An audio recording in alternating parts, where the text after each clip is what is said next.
Job number 11475 is a HDMI damaged PlayStation 5. Again, I think these are becoming more and more common because of the fact they're no longer in warranty, so you can't send them back to Sony. This one specifically, the port itself does not look damaged whatsoever. I will have a look at the traces on the board in a second. It could also be the fact that there's damage inside the port we can't see. If we mosey on down to the scope, again, back of the port looks fine, but looks can often be deceiving. That pin is loose. That pin's loose. That pin's loose. That pin's loose. That one's loose-ish. Maybe that one's okay. That one's fine. That one's fine. So yeah, you kind of get the idea. We have a few loose pins. This is definitely going to need replacing.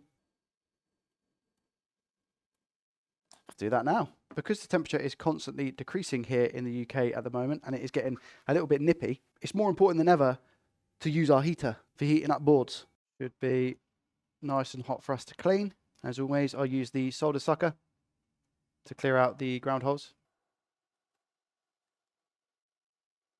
Now we add plenty of flux to these pads right here. Take our good leaded solder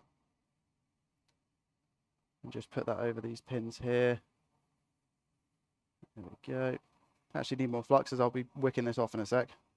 Just take our bit of wick, run it over the pads.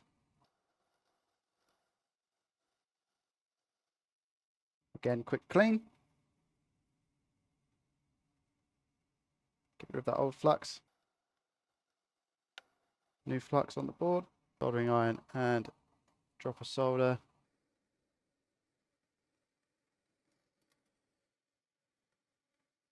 More flux.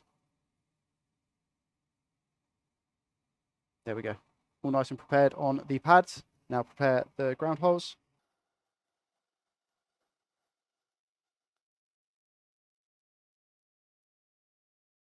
Whilst I'm here, I'm just going to use the heat gun to help get this solder through and make sure we have enough of it.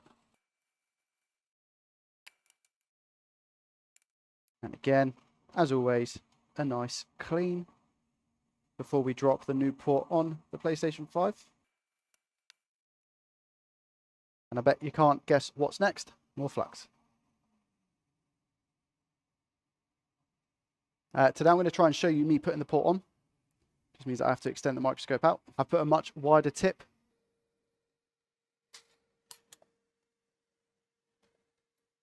on the hot air gun. And we're just going to wait for this solder to melt.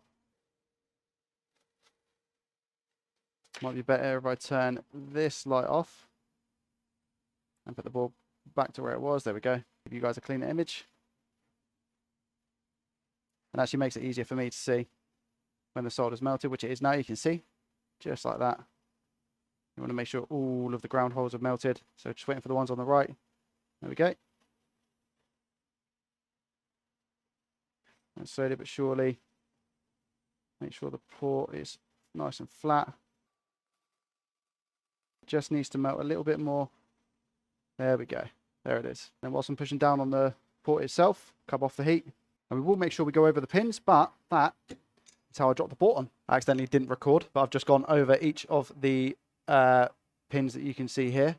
And now I just need to give it a quick clean up and test and see if we've got any bridges, etc. But every single one seems to be solid. Do have a little bit of solder there, which needs to come off. Apply some heat very quickly to melt the flux. As you can see, it's melting, it's melting, it's melting. It's good.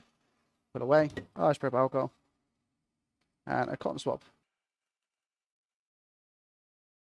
Finally, a little paintbrush. Just get rid of the stubborn bits.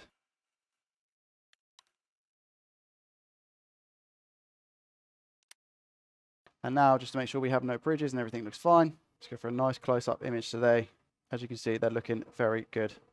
Make sure that none of them move, which they don't. Little test in continuity mode just to make sure that we don't have any bridges.